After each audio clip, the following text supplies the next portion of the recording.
Halo pemirsa, salam jumpa. Bagaimana kabar Anda hari ini? Kami harap Anda masih dalam keadaan sehat, semangat, dan berbahagia tentunya menyambut pesta demokrasi yang tentunya sudah kita nantikan bersama dan sudah di depan mata. Senang sekali program Rakyat Memilih hadir spesial untuk Anda untuk menyambut pesta demokrasi pemilihan kepala daerah yang akan berlangsung 27 November mendatang, di mana tentunya semua pihak sudah bersiap, baik penyelenggara, peserta maupun kita semua sebagai rakyat yang akan memilih calon kepala daerah kita untuk dapat memimpin 5 tahun ke depan. Tentunya mewujudkan suatu pemilu kada yang berintegritas dengan menyetujui asas pemilu itu sendiri, yaitu langsung, umum, bebas, rahasia, jujur, dan adil. Tentunya ini membutuhkan sinergitas sekaligus tentunya keseriusan dan koordinasi dari semua pihak. Tak terkecuali adalah Sentra Gakumdu. Nah, sudah hadir tentunya di studio. Saat ini sedang tentunya akan kita tanya-tanya ini seputar bagaimana untuk pelaksanaan pemilu yang akan berlangsung. Ada Bapak AKBP Wisdon Arizal, ya Pak ya, dari Sentra Gakumdu. Assalamualaikum. Selamat siang Pak. Waalaikumsalam, selamat siang Mas. Baik, semuanya terima kasih sudah hadir Pak di studio, dan kita akan berbincang mengenai bagaimana tentunya dari Sentra Gakumdu Bapak tentunya dari mewakili ya dari unsur Polri yang ada di Sentra Gakumdu untuk dapat memastikan bahwa pemilu kada ini berjalan tentunya sesuai dengan apa yang kita harapkan bersama. Namun kita mengawali perbincangan di program Rakyat Memilih siang hari ini, saya ingin Bapak bisa memberikan edukasi juga kepada pemirsa. Saya yakin banyak yang masih belum tahu ini. Sebenarnya Sentra Gakumdu ini apa sih? Karena yang tahunya cuman kalau untuk pengawasan tahunya cuman Bawaslu begitu Pak. Silakan. Baik, baik pemirsa sekalian, Assalamualaikum warahmatullahi wabarakatuh. Saya AKBP Wisdon, Kasubdit 1 Kamnik di Krim Polda Sumatera Selatan, yang sekaligus menjabat sebagai koordinator penyidik di Sentra Gakumdu Provinsi Sumatera Selatan. Pemirsa sekalian, sesuai dengan undang-undang pemilihan kita, ialah undang-undang khusus, memang mengatur secara ketentuan dan acaranya dalam penanganan dugaan pelanggaran pemilu.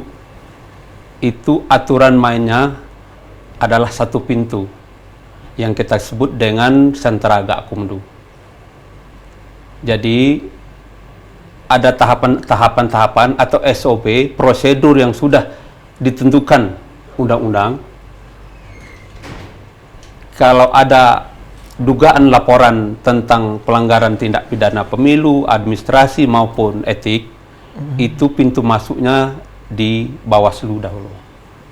Nanti setelah diterima oleh Bawaslu, nanti dikaji, akan didalami oleh rekan-rekan yang ada di Bawaslu. Nah, apabila ditemukan cukup fakta, bukti adanya dugaan pelanggaran pidana pemilu, maka nanti rekan-rekan dari Bawaslu akan melimpahkan atau meneruskan ke kami sebagai penyidik yang ada di Sentra Gakumdu. Baik. Bapak, kita breakdown dulu Pak. Sebelumnya saya ingin coba kita flashback. Tadi Bapak mengatakan bahwa di Sentra Gakumdu itu sendiri tidak hanya ada unsur Polri ya Pak ya. Mungkin bisa dijelaskan kepada pemirsa bahwa ada 3 unsur ya tadi ya. Betul sekali. Dari mana saja Pak? Di Sentra Gakumdu itu ada unsur dari Bawaslu sendiri, dan kami penyidik dari Polri dan dari Jaksa Penuntut Umum ya. Baik, dan ini punya porsinya masing-masing ya, tupoksinya masing-masing untuk di Sentra Gakumdu sendiri. Ada ranahnya maksudnya. Betul. Untuk mengenai laporan-laporan itu, yang di ranahnya Bawaslu seperti apa, yang Polri seperti apa, dan Jaksa seperti apa Pak? Betul. Kita bekerja sesuai dengan tupoksi kita, kewenangan kita, namun digabungkan bekerja sistem kerjanya itu satu pintu atau dalam suatu terpadu ya. Terpadu sesuai ya. dengan namanya Gakumdu ya. Penegakan hukum terpadu. Namun dalam sistem kerjanya tetap sesuai SOP, sesuai bidang kewenangan kita masing-masing. Bawaslu menerima laporan dan mengkaji tadi semua laporan dugaan pelanggaran.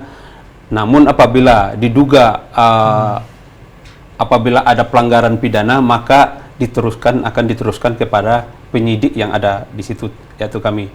Nanti penyidik Sentra Gakumdu yang ada di sana akan bekerja tentunya secara tidak langsung juga dalam proses penyelidikan dan penyidikan, didampingi dari kejaksaan atau JPU yang ada. Dan dengan tenggang waktu yang sudah ditentukan, maka setelah dilakukan proses penyidikan maka berkas nanti akan langsung diserahkan ke pihak kejaksaan atau JPU-nya. Baik, berjenjang jadi ya Pak ya. Nah, di total personil yang ada di Sentra Gakumdu Sumatera Selatan sendiri ada berapa Pak? Dari unsur Polri-nya berapa? Bapak mungkin punya catatan, punya datanya. Baik. Kejaksaan. Dari kami unsur kepolisian atau penyidik itu 7 orang, saya sendiri sebagai koordinator, kemudian ada AKP Rusli anggota dan beberapa orang, 6 orang lainnya anggota saya. Oke, berarti ada 7 ya. Ada kalau 7, di Sentra Gakumdu. Untuk di Kejaksaan sendiri Bapak tahu ada berapa? Kejaksaan ada 3. Hanya 3 orang, sedangkan di Bawaslu-nya dari Di unsur Bawaslu, Bawaslu-nya kalau nggak salah ada sekitar orang 14 apa 13 saya lupa secara pastinya. Untuk laporannya sendiri itu akan dipilah-pilah ya Pak ya, untuk administrasi lebih ke Bawaslu-nya, kalau untuk pelanggaran pidana baru yang ke Polri ya. Betul, nanti semua laporan akan masuk di Bawaslu Mas. Nanti setelah dikaji, didalami oleh Bawaslu, oh ini fakta yang ada, laporan yang dilaporkan ini, fakta-fakta yang ada ini apa istilahnya, lebih cenderung ini adalah dugaan perbuatan administrasi, pelanggaran administrasi, etika, atau ada dugaan pidana. Baik, baik. Kalau Sentra Gakumdu sendiri, Pak Wisdon, di Palembang atau di Sumatera Selatan ini berkantornya di mana, Pak? Kalau kantor kami kebetulan langsung gabung di sebelah kantor Bawaslu kita di Provinsi di Jakabaring. Biar lebih mudah untuk berkoordinasi ya. Ya, betul sekali. Jadi semuanya tergabung di situ, terintegrasi lah ya, Pak ya. Iya, betul. Jadi Bapak sekarang kantornya standby di sana. Ya. Sudah hampir jelang pilkada dan tahapan pemilu ini Pak. Betul ya. sekali. Nggak lagi di Polda ya? Ya, kadang-kadang di Polda ya dibagi-bagi lah. Balik-balik lah ya. Sudah tugas tanggung jawab kita ya. Baik, baik. Tapi kalau dari yang sudah Pak, kalau kan nanti mungkin saya ingin mencoba untuk mengerucut ya sebenarnya nanti mengenai laporan. Tapi saya masih ingin profiling tentang Sentra Gakumdu sendiri juga ke pemirsa, biar pemirsa juga bisa tercerahkan begitu. Bahwa sebenarnya laporan-laporan dari mengenai terkait dengan pelanggaran dari pemilu itu sendiri sebenarnya sudah diproses pastinya ya oleh pihak Bawaslu, dan ada Bapak juga salah satunya yang ada di Sentra Gakumdu itu. Nah, kalau dari laporan-laporan yang biasanya kalau untuk berapa lama Pak untuk follow up dari laporan pertama kali masuk hingga bisa diproses sampai akhir itu berapa lama biasanya Pak? Baik, ini bagi masyarakat yang menemukan dugaan adanya pelanggaran, katakanlah ada pidana, itu sekali lagi pintu masuknya laporannya harus melalui Bawaslu. Tidak boleh langsung ke SPKT Polda, nggak boleh. Bukannya kita menolak, tidak. Karena aturan ketentuan yang ditentukan dalam undang-undang khusus ini, undang khusus ya, undang pemilihan ini harus melaporkannya di Bawaslu. Berarti kalau ada masyarakat yang tiba-tiba nggak paham, dia ke SPKT atau ke Polda, pasti langsung diarahkan ke Bawaslu ya, pasti ya. Boleh. Ada tapi Pak, ada pasti pasti kita sambut dengan baik, nanti akan kita arah ke sana. Nanti akan diproses diterima dengan baik dengan rekan-rekan dari Bawaslu. Nanti akan tentunya yang perlu saya sampaikan, pemirsa sekalian, jangan lupa, karena kebanyakan selama ini yang saya lihat berdasarkan kajian kami, ada pelapor atau masyarakat yang melapor kadang-kadang tidak kurang memenuhi syarat formil materialnya dalam laporan. Nggak ada bukti. Salah satunya amanah yang diamanahkan dalam undang-undang pemilihan ini bahwa harus memenuhi syarat formil material. Apa aja itu Pak? Ya kalau masalah syarat formil ya identitas ya, masalah seperti KTP, ini tim dari mana gitu kan, apakah tim sukses dari mana, kemudian apa yang mau dilaporkan, kemudian yang lebih penting lagi itu yang salah satunya bukti, karena di situ harus diamankan, karena proses penanganan dugaan pidana pemilu ini sangat-sangat singkat sekali, hanya 14 hari. Oh, hanya diberikan waktu 14 hari. Diberikan 14 hari. Makanya saat masyarakat melaporkan, sebaiknya sebelum membuat laporan ke Bawaslu, tolong mempersiapkan betul bukti-buktinya itu. Karena amanah, bukan kita nggak mau mencari mencari bukti, takutnya tidak akan sempat dengan 14 hari itu. Kita yang harus mencari bukti itu. Sebaiknya siapkan bukti, langsung serahkan ke Bawaslu, itu ya boleh ibarat katakan udah setengah matang lah ya, fakta-fakta itu baru akan didalamin. Ya, itu lebih dari cukup waktu kita bisa kita tangani dengan baik dan selama waktu sangat singkat 14 hari nanti. Baik, artinya kalau misalnya tadi tidak memenuhi unsur syarat formil tadi Pak, ketika ada satu masyarakat yang melaporkan mengenai satu tindakan pelanggaran pemilu kada, artinya ini tidak akan diproses atau dikembalikan lagi untuk mereka untuk melengkapi. Betul, betul Mas. Kalau seandainya masih kurang, masih ada diberi waktu kesempatan untuk melengkapi 2 hari lagi. Ya. Kalau masih dalam waktu 2 hari mereka tidak bisa melengkapi, sudah, ya, artinya udah di-close begitu ya. Pasti Bawaslu akan menolak ya sesuai ketentuan yang ada di undang-undang seperti itu. Baik, baik. Tapi kalau sejauh ini Pak, kalau kan ini Bapak kan tidak hanya mengawasi yang di Palembang saja ya, Betul. tentu se-Sumatera Selatan. Betul. Yang dari daerah-daerah juga banyak yang datang pastinya Pak ya. Ada, boleh yang nanti kita akan melihat, terutama rekan-rekan dari Bawaslu yang unsur Bawaslu-nya akan melihat ini laporannya tentang apa dulu? Dugaan pelanggaran tentang pemilihan bupati kah, wali kota kah, atau gubernur? Kalau masalah bupati wali kota mungkin nanti akan dilimpahkan ke kabupaten tersebut.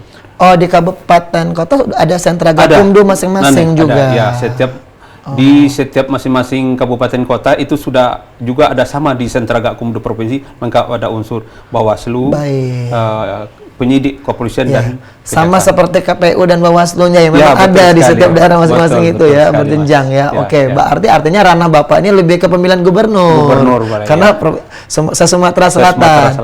Kalau mengenai pelanggaran terkait dengan bupati atau wali kota di daerah masing-masing itu sudah ada sentra gakumdu masing-masing yang akan memproses. Betul sekali sudah. Baik, baik.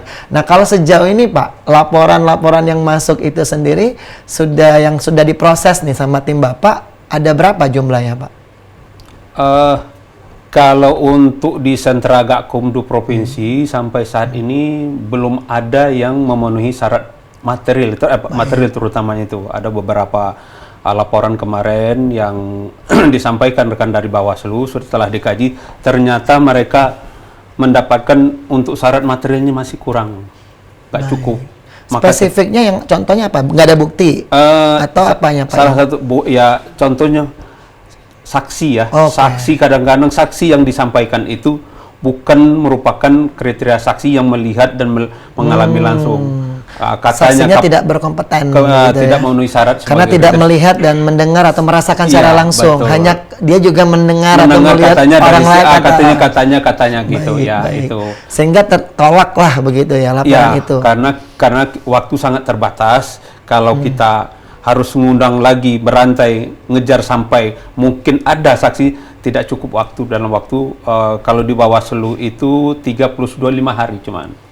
Hanya? Iya. Berapa Pak tadi 25 hari? 3 plus 2. Oh, plus 2 berarti hanya 5 hari saja. Iya, betul sekali. Waduh, ini memang berarti benar-benar harus lengkap ya. Makanya saya tadi pesankan kepada masyarakat pemirsa kalau memang ditemukan adanya pelanggaran mau buat laporan harus melengkapi, harus persiapan dulu. Baik. Okay. Pak Wisdan, saya pengen tertarik ini, saya ingin mendalami ya tadi mengenai laporan mengenai pelanggaran pemilu kada khususnya pemilihan gubernur ini seperti apa yang masuk ke sentra gakumdu. Kita akan lebih membahasnya lebih dalam nanti di segmen selanjutnya. Pastikan pemirsa Anda tetap menyaksikan Rakyat Memilih usai jeda. Kami kembali sesaat lagi.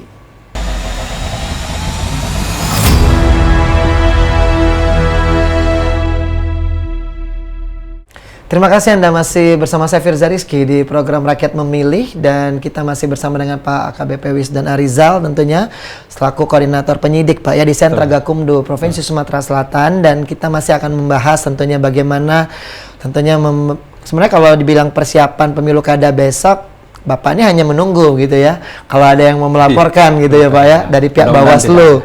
Mudah-mudahan tidak ada. Tidak ada pelanggaran ya. Tapi biasanya dinamika yang terjadi di masyarakat ya belum apa-apa karena sudah diduga-duga gitu Pak akan adanya pelanggaran. Nah, kalau kita menyambung dari pembicaraan kita di segmen sebelumnya tadi Bapak mengatakan sudah ada yang masuk walaupun ada yang tertolak karena tidak memenuhi unsur syarat formil atau material tadi ya Pak ya. Tapi kalau yang sudah masuk mungkin bisa dispesifikkan Pak tentang apa biasanya Pak pelanggaran yang jenis apa saja yang masuk ke ranah Bapak? Baik, sebelum saya jawab ke sana, himbauan kami dari penegak hukum sangat-sangat berharap tidak ada laporan yang diproses secara pidana. Artinya apa? ya mudah-mudahan dalam pelaksanaan pemilu pilkada kita ini kita harapkan zero pelanggaran. Amin. Ya, itu yang lebih penting. Dan karena hukum itu adalah upaya yang terakhir lah ya. Kalau ya memang ada dugaan pelanggaran, ya mau tak mau kami sebagai penegak hukum harus memprosesnya. Tapi mudah-mudahan jangan ada pelanggaran ya. Mudah-mudahan kesadaran masyarakat maupun penyelenggara, unsur penyelenggara sudah memasang tekad yang baik, bisa bekerja dengan profesional. Masalah dugaan pelanggaran yang sudah masuk sampai detik ini di provinsi ada, saya ingat saya udah ada 3 kemarin masuk. Itu adanya dugaan ketidaknetralan tentang netralitas. ASN. Kepala desa. Kepala desa. Dan begitu juga di kabupaten kota juga ada juga, namun itulah tadi mungkin apakah ketidaktahuan masyarakat informasinya, karena itu tadi pas di saat diminta untuk melengkapi syarat materialnya tentang bukti itu masih kurang, sehingga tidak terpenuhi. Tidak terpenuhi. Kecuali ada di Muratara kemarin cukup, ya mana yang sudah cukup. Sekarang udah diproses di Muratara. Sudah tahap mana, Pak? Sudah tahap, kalau nggak salah sudah sidang sekarang, Mas. Oh, lagi sidang. Ya. Itu spesifiknya tentang dugaan ya netralitas lagi. oleh oknum lurah. Oh, lurah. Ya. Lurah itu. ya. Jadi di Sumatera Selatan baru satu itu, mudah-mudahan satu lah, tidak ada yang melanggar lagi ya. Ini kita disclaimer ya Pak ya. Bapak mengharapkan tidak ada pelanggaran itu bukan berarti pengen santai kerja, bukan. Tidak. Ya. Tapi pemirsa, agar tentunya kalau memang pelanggaran ini tidak ada, tentunya ini mewujudkan suatu pilkada yang memang zero pelanggaran. Artinya kita berhasil untuk mewujudkan pilkada yang memang seperti yang kita harapkan bersama. Artinya sudah dewasa masyarakatnya. Itu yang kita harapkan. Baik penyelenggaranya maupun pesertanya termasuk masyarakatnya sudah sangat dewasa, Pak, demokratis. Nah, tapi kalau kita bicara balik lagi ke tadi ketidaknetralan dari oknum baik kepala desa atau lurah, ini memang kan sebenarnya banyak ya Pak ya. Mungkin ada yang melapor ke tim Bapak, ada yang tidak melaporkan.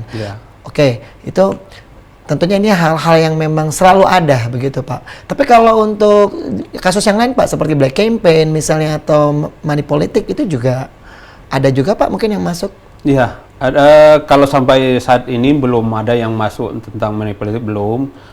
Tapi masalah untuk black campaign segala macam, itu perlu, kemarin itu ada laporan informasi, tapi setelah kami cek akun yang digunakan itu tidak terdaftar di KPU. Jadi syarat tentang yang kejahatan pelanggaran tentang black campaign apa segala macam tentang berkaitan dengan pilkada ini menggunakan media sosial, syaratnya hak akunnya itu harus terdaftar di KPU. Ada kalau nggak salah bisa 10 akun harus didaftar. Kalau di luar dari akun, bukan melalui akun itu, nanti larinya nanti ke pidana khusus, nanti bisa dilaporkan di Direktorat Kriminal Khusus di Polda nanti. Terkena itu undang-undang ITE kemungkinan lebih bisa ke undang-undang ITE itu nanti ya Pak ya. Kalau bukan melalui akun resmi yang didaftarkan itu. Baik, kan kalau kita bicara mengenai pelanggaran pemilu ini kan tidak hanya peserta pemilunya, namun juga penyelenggara pemilunya juga yang biasanya rentan akan dianggap melanggar atau ya terkena kasus pelanggaran pemilu. Kalau dari Sumatera Selatan sendiri yang tentunya Bapak pegang, apakah sudah ada laporan juga yang masuk mengenai adanya pelanggaran yang dilakukan oleh oknum penyelenggara pemilu di Sumatera Selatan? Sejauh ini yang saya ketahui belum ada laporan tentang oknum penyelenggara pemilu, belum ada. Kalaupun ada, mungkin bukan merupakan pelanggaran pidana, mungkin administratif, etik ya, nanti akan diproses sesuai DKPP ya Pak ya.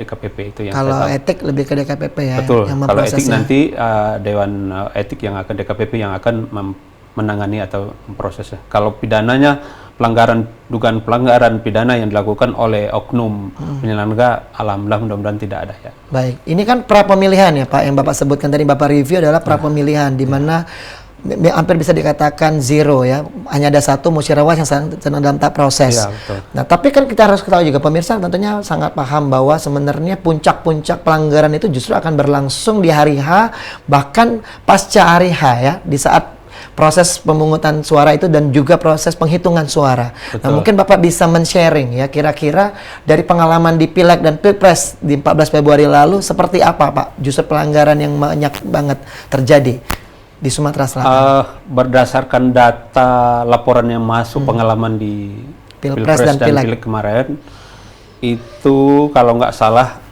pada fase ya saat penghitungan dan setelah penghitungan itu agak lumayan banyak laporan pelanggaran laporan-laporan yang masuk. Spesifiknya apa aja Pak? Ada dugaan menghilangkan atau memasukkan data, menghilangkan form C plano. Ya. Nah, itu Paling banyak gitu. paling banyak kemarin laporannya. Dan setelah sudah diproses, hasilnya Pak? Ya, lagi-lagi terkendala kadang-kadang ya alat bukti itu untuk memenuhi bukti itu yang masih minim. Sedangkan waktu yang diberikan, tenggang waktu yang diberikan untuk melakukan proses penyidikan kadang sangat terbatas. Habis waktu, kita belum bisa mendapatkan alat bukti yang cukup, sementara waktu udah habis. Situ rata-rata kendalanya itu. Ini mohon maaf dari masyarakat atau pelapor yang mungkin sebelumnya tidak puas, tapi itulah salah satu kendala kita. Tapi tidak menyebabkan kericuhan sehingga ada konflik yang terjadi, enggak ya Pak? Mudah-mudahan setelah kita jelaskan, memang dalam aturan dalam undang-undang yang kita sepakati seperti itu adanya ya. Baik. Tapi kalau dari pengalaman lagi Pak, kan kita ketahui bahwa setelah pemilu itu biasanya di hari pencoblosan itu nanti ada yang terindikasi adanya pelanggaran dan sebagainya, kan suka kita ketahui ya. Saya kan sebagai orang awam nih Pak ya. Kadang kita ketahui ada yang namanya pemungutan suara ulang. Nah, apakah itu juga merupakan rekomendasi dari Gakumdu untuk bisa memberikan rekomendasi untuk di TPS tersebut melakukan pemungutan suara ulang? Tidak Mas, kalau itu bukan, itu domennya Bawaslu. Oh, dari Bawaslu itu karena berdasarkan laporan? Ya. Oke, itu yang menyebabkan PSU itu ya Pak, biasanya terjadi? Nanti dari rekan-rekan dari Bawaslu akan mengkaji, melihat faktanya apa, nanti mereka lah yang punya kewenangan mau memutuskan untuk dilakukan PSU atau tidak. Ya, betul sekali. Oke, kalau dari catatan data yang Bapak miliki di Pilpres dan Pileg kemarin Pak, ada berapa jumlah yang sudah diproses Pak totalnya? Kita kan mengharapkan tadi Bapak bilang zero pelanggaran di Sumsel, tapi kalau Pileg dan Pilpresnya sendiri, kalau kita berkaca pada Pilpres dan Pileg kemarin, berapa jumlah pelanggaran yang tentunya sudah selesai diproses di Gakumdu?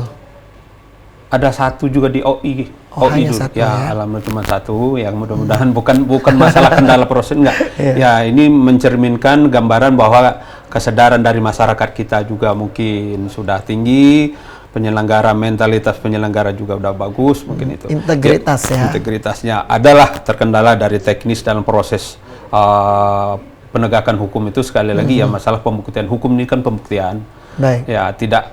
Mohon maaf kalau apa yang dilaporkan tidak cukup untuk alat buktinya, ya itulah kendalanya, nggak bisa kita proses secara hukum. Baik.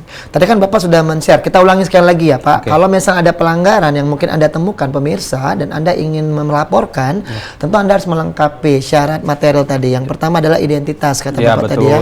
Yang melaporkan ini tentu harus jelas. Betul. Ya. Lalu mungkin bukti yang Bapak maksud, misalnya nggak apa-apa kita ngerekam gitu Pak ya. Kalau memang Anda menyaksikan satu buah pelanggaran yang Anda saksikan, nggak apa-apa untuk Anda rekam. Betul. Dan videonya dikirimkan begitu Pak. Salah satunya itu. Jadi bukti kan kalau dalam hukum pidana itu kita kenal alat bukti 184 ya, pasal 184 ada 5 alat bukti.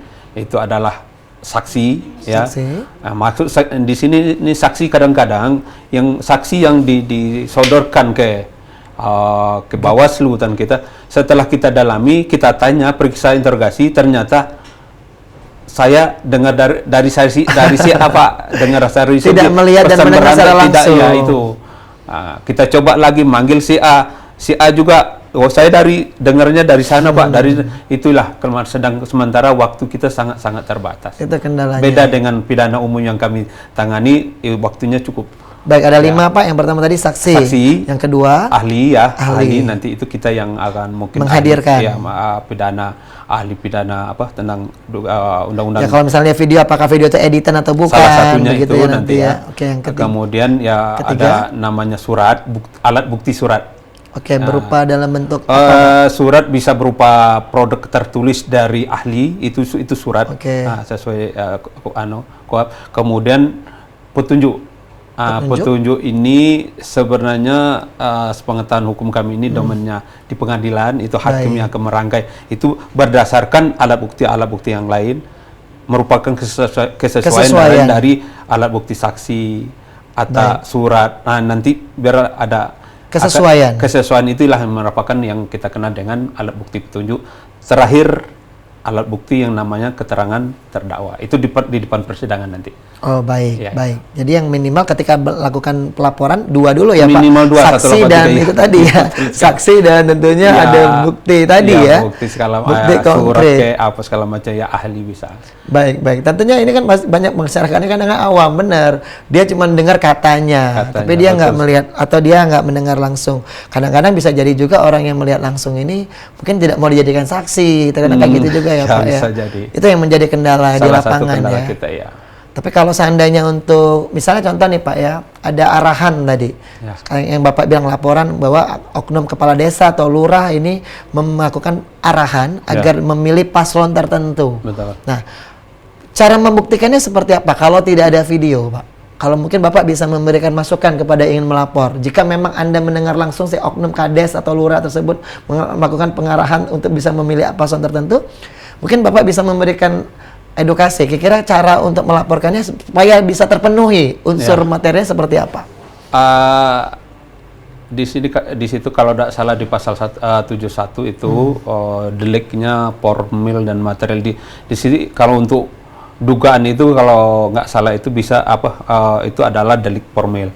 Salah satu yang bisa kita buktikan ya lagi-lagi ya saksi orang-orang yang ada di sana ya, saksi yang memang yang bisa melihat langsung, mengalami, ikut di situ. Ya memang suku-suku kalau ada yang sekarang kan udah ngerekam alat canggih kan ya, bisa kalau nggak bisa rekam video, rekam suara ya. Bisa juga ya, Pak ya. Kemarin itu ada hanya foto aja itu ya, yang ada yang masuk laporan. Ini modusnya agak aneh, Mas. Jadi ada ke kantor apa namanya tim sukses salah satu calon itu dikirimin melalui gosen amplop, isinya ada uang 150.000, foto calon. Nah, itu yang dikirim. Ini diduga ya bahwa calon tersebut ini adalah curang. Nah, saat kita tangani, kita tanya ini dari mana? Dari kami dikirim dari gosen. Ya gimana kita membuktikan? Ya, gosennya dari siapa? Dari siapa? Yang memesan siapa? Hukum kan nggak bisa kayak gitu. Kita harus bisa membuktikan betul bahwa ini dari pasangan calon yang kan dalam istilah hukum siapa yang mendalilkan dia harus mampu membuktikan. Ya betul, pernah itu. Ya salah satu aman dari undang-undang ini ya itulah karena sekali lagi waktunya sangat-sangat singkat. Tolong bantu kami sebelum mau buat laporan, tolong pastikan ya syarat formil materialnya tuh lengkapi dulu lah. Tapi kalau saksi juga kita agak takut juga ya, Pak, bukan tidak percaya ya, Pak ya. Kadang-kadang kan ada istilah, saya pernah dengar istilah di hukum juga, hakim mengatakan bahwa 10 saksi atau 1000 saksi pun itu hanya dianggap satu saksi. Betul sekali. Karena lagian juga kan ya kalau misalnya mereka bersepakat, karena tidak ada bukti bahwa mereka ada di sana saat itu, kata Bapak tadi. Bisa jadi difitnah nanti. Alat bukti saksi ya, saksi minimal 2 ya. Itu cukup. Walaupun ada kata Mas tadi ada 10, 1000 tetap nilainya adalah satu alat bukti. Satu alat bukti. Nah, kadang-kadang sekali lagi pernah kita lihat dalam suatu video, kita jadikan saksi Bapak A itu, Bapak A, Ibu A segala macam, kita undang, dia nggak datang. Undang sekali nggak datang, oleh Bawaslu yang undang, kedua juga nggak datang, sementara waktu sudah habis. Nggak bisa dipanggil paksa, Pak? Kalau nggak bisa. Beda dengan kepolisian, Bisa ya? nggak bisa. Oh, kalau untuk masalah ini Kalau nggak di bisa, tahap Pak? tahap klarifikasi Bawaslu nggak bisa. Bawaslu tidak punya Tidak punya kewenangan. Kecuali udah naik Ranah penyidikan, itu bisa kita panggil, sekali nggak datang, 2 kita jemput. Oke. Ya, tapi ini terkendala di tahap pendalaman dalam tahap di Bawaslu. Rata-rata habis waktu di sana, nggak tahu. Tidak mampu memenuhi persyaratan formil dan material pas tadi. kita mau memenuhi alat bukti itu, salah satu tadi saat dipanggil, diundang oleh Bawaslu, yang diundang ini nggak datang. Baik, baik. Nah, kalau dari Sentra Gakumdu sendiri, Pak, pada waktu pelaksanaan besok Pilkada, biasanya nanti akan keliling, Pak, ya, ke TPS-TPS, mengecek langsung, melihat langsung seperti apa, begitu, Pak? Mengawasi maksudnya, atau tidak juga? Ya, bisa juga, tapi itu lebih ke Bawaslu. Kawan-kawan Bawaslu. Ya, kalau kita Bapak, ini Bapak kan enggak, ya? penyidik, Ya? penegakan hukumnya, ya, penegakan hukum, standby. Kalaupun mau patroli, tim gabungan, bisa-bisa aja. Oke, udah ada jadwal, Pak, rencananya? Ada, tadi saya juga udah ditelepon dari Bawaslu, diajak kapan mau direncanakan mau kita patroli, boleh aja kita. Baik, baik. Nah, kita mengharapkan agar pemilu kada di Sumatera Selatan khususnya zero konflik, zero pelanggaran, begitu, Pak, ya. Tentunya ini juga perbincangan ini bukan cuma mengedukasi masyarakat atau calon pemilih, tapi juga untuk para peserta dan penyelenggara untuk jangan bermain-main, begitu ya, Pak, ya, di masalah pesta demokrasi ini. Tentunya semua zaman canggih ini, ya, Pak, ya, semua bisa jadi wartawan, begitu, kamera di mana-mana, begitu, Pak, ya. Jadi harus hati-hati sekali. Dan balik-balik lagi, Sentra Gakumdu tentunya berkomitmen kuat tentunya, ya, untuk bisa memastikan bahwa pelanggaran di Sumatera Selatan mengenai pemilu kada tentunya bisa kita hilangkan, begitu, Pak. Pada prinsipnya kita kan melaksanakan tugas, yang melaksanakan tugas. Sekali lagi, penyidik ini bekerja apabila dari Bawaslu udah melimpahkan temuan laporan ini yang diduga pidana, maka kita di situ baru mulai domainnya penyidik. Baik, baik. Ini kan memang belum ada, Pak, tapi kita sharing aja, Pak, mengenai pelanggaran pilkada. Bapak bisa sharing walaupun belum pernah terjadi. Kira-kira kalau bukan kira-kira, Bapak sudah punya, mungkin sangat menguasai sekali bidang ini. Kalau untuk pelanggaran misalnya ketahuan politik uang, itu hukumannya seperti apa sanksinya? Kalau misal ketahuan ini ada oknum ASN yang tidak netral, itu seperti apa hukumannya? Nah, saya pengen Bapak bisa menjawab itu di segmen selanjutnya, ya, Pak, ya. Kita harus jeda terlebih dahulu, ya, Pak, ya. Kami akan kembali usai jeda, tetaplah bersama kami.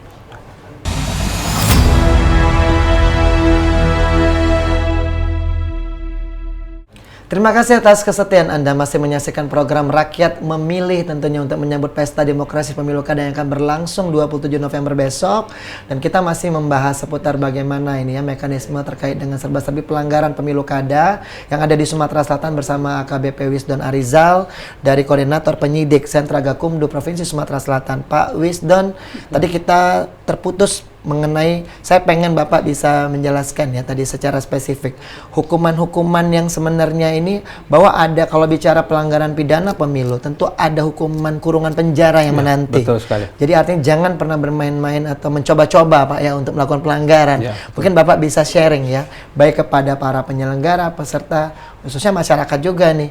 Mungkin masyarakat merasa karena bukan melakukan, tapi karena dia yang, bisa contoh nih, oknum RT yang dia mendapatkan sejumlah uang dari salah satu paslon untuk dapat memastikan bahwa masyarakat di RT tersebut memilih, RT-nya juga bisa kena, ya, Pak? Ya, kita nanti kita lihat fakta-faktanya, ya, sekali lagi fakta-faktanya seperti apa, dan tentunya lagi-lagi ini hukum ini pembuktian, harus terbukti, cukup alat bukti. Benar, dalam undang-undang pemilihan ini yang kita kenal, pasti ada bagi siapa yang melanggar kesepakatan kita yang sudah diatur, sudah kita sepakati dalam undang-undang pemilihan ini, pasti ada ancaman sanksinya. Dan tidak main-main, Pak? Tidak main-main. Ancaman hukumannya itu setahu saya di beberapa pasal itu ada mengatur tentang minimal ancaman hukumannya. Jadi hakim itu harus memutuskan minimal, contoh 3 bulan penjara, maksimal ada di beberapa pasal itu ada pasal-pasal tertentu itu sampai 72 bulan. 6 tahun. Maksimal 72 bulan ada. Sampai 6 saya tahun lupa ya? ya, itu kalau nggak salah itu mengatur tentang delik pemalsuan yang dilakukan oleh oknum misalnya gitu kan. Ancaman hukuman cukup lama. Baik. Ya. Jadi baik penyelenggara maupun peserta yang melakukan pelanggaran ada ancaman hukuman pidana yang tentunya yaitu kurungan penjara tadi yang menanti ya. Betul sekali. Jika terbukti tentunya. Jika terbukti. Ya. Baik itu politik uang, adanya ketidaknetralan ASN ya. Ya, melakukan suatu tindakan atau perbuatan yang menguntungkan salah satu calon, intimidasi segala macam bentuk itu ada di pasal 71 kalau nggak salah itu. Sangat dilarang itu. Sangat dilarang. Artinya kalau untuk yang misal contoh nih Pak, besok ada yang istilah serangan fajar nih.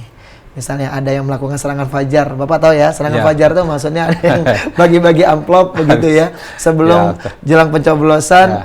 Nah, ada yang iseng nih misalnya tetangganya direkam nih Pak pas bagi-bagi amplop. Itu bisa jadi bukti, Pak?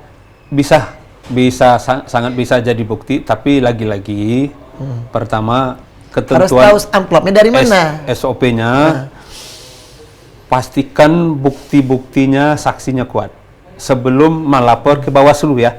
Ingat, walaupun tertangkap tangan bukan kita polisi nggak boleh langsung lapor ke polisi, nggak boleh. Kalaupun datang ke Polda atau ke Polres pasti akan kami arahkan ke Bawaslu karena sekali lagi yang menerima laporannya pintu masuknya adalah untuk undang-undang pemilihan ini adalah di Bawaslu. Misalnya besok nih ada kejadian Pak di TPS, ada oknum panitia pemungutan suara.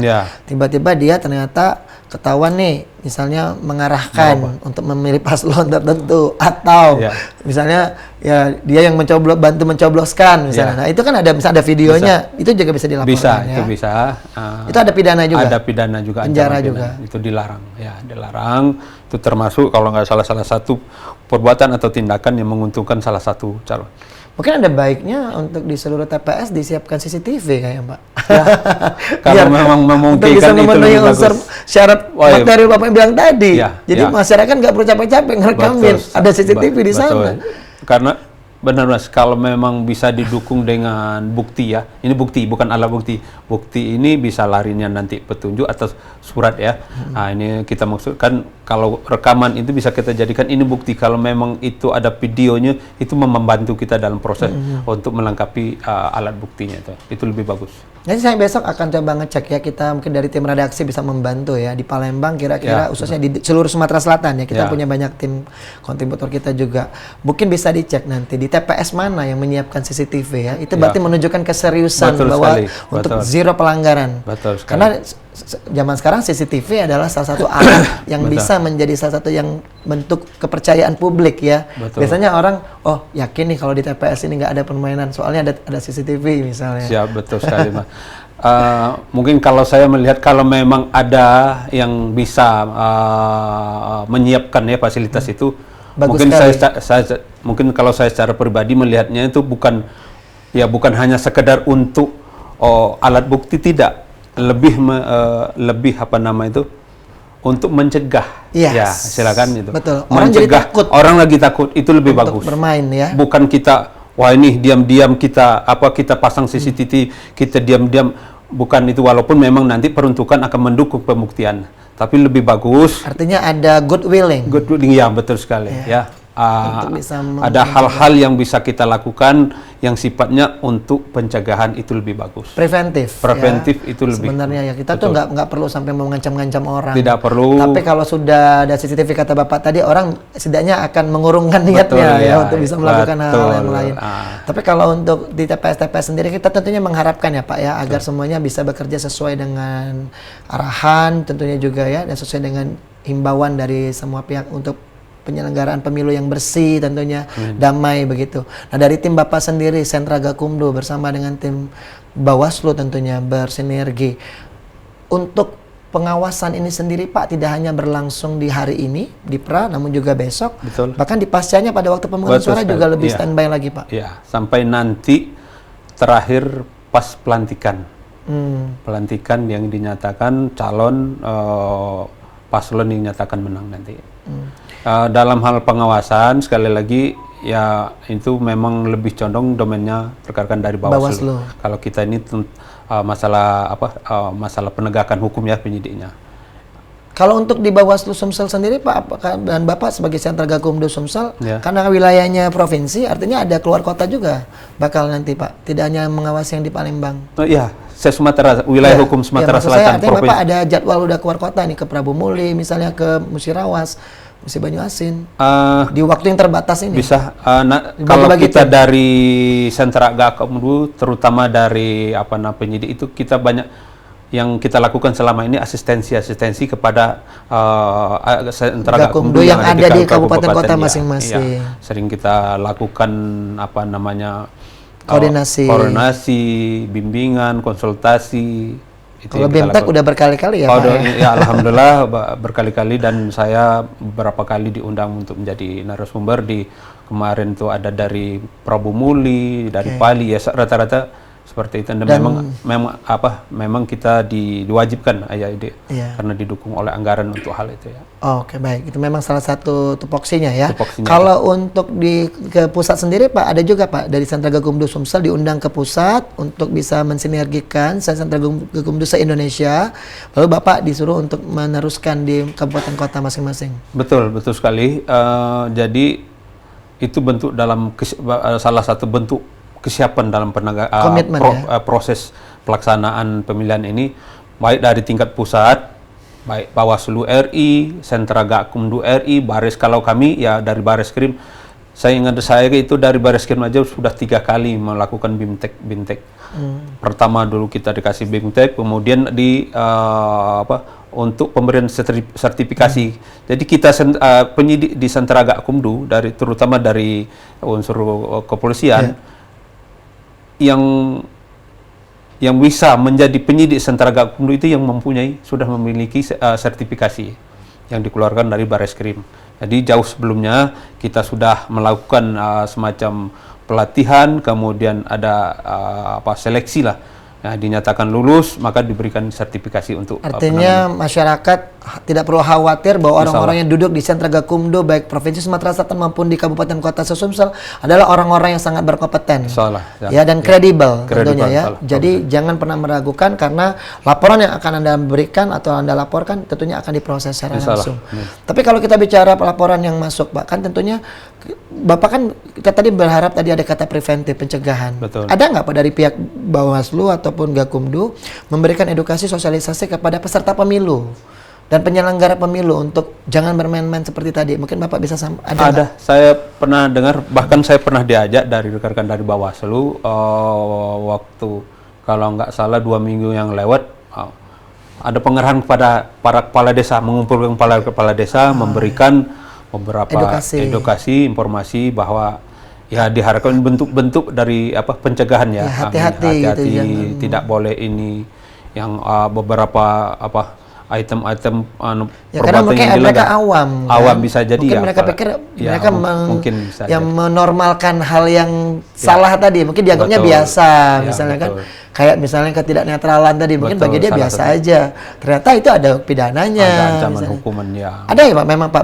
ketika Bapak udah melakukan sosialisasi mereka terkejut gitu, baru tahu gitu. Ada sebagian ya, mungkin ya gimana ya, kita nggak bukan memukul rata nggak ya, bisa jadi kan beberapa delik-delik dalam undang-undang pilkada ini tidak semua terutama memahami terutama di masyarakat kita. Betul.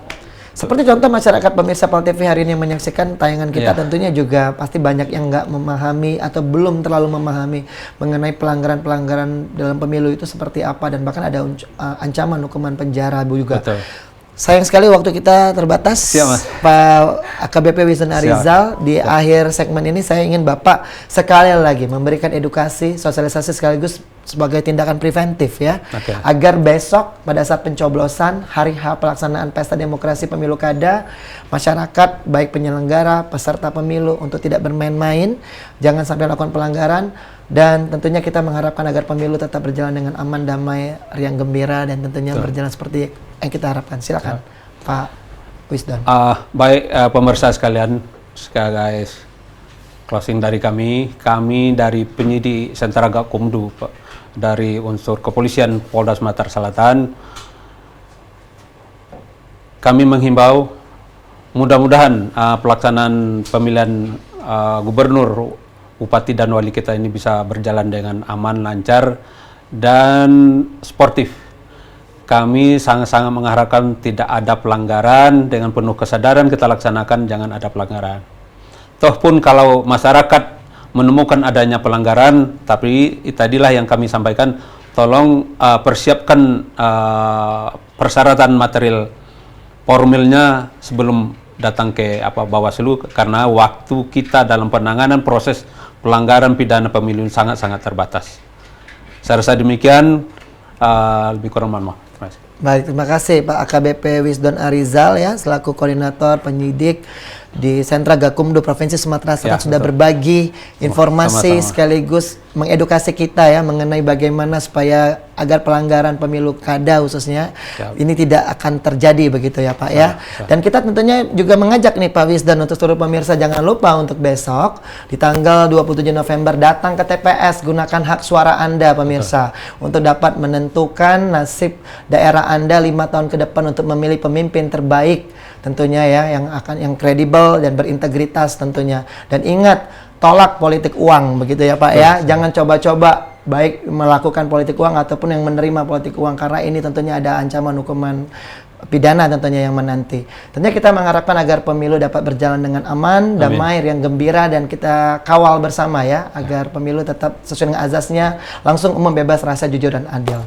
Sekali lagi terima kasih sudah menyaksikan tayangan program Rakyat Memilih untuk edisi kali ini. Besok kami akan kembali dengan program Rakyat Memilih, akan ada beberapa sesi mulai jam 7 pagi hingga jam 8, ada jam 10 hingga jam 12, juga ada jam 2 siang sampai dengan jam 4 sore. Kita juga akan melaporkan secara update ya, quick count bagaimana hasil pemilu kada besok. Tidak hanya bagaimana pelaksanaan pemilu kada yang ada di Sumatera Selatan, ada banyak sekali laporan nanti yang akan kami hadirkan untuk Anda. Maka saksikan terus tayangan PAL TV untuk bisa mengupdate informasi seputar pemilu kada di Sumatera Selatan.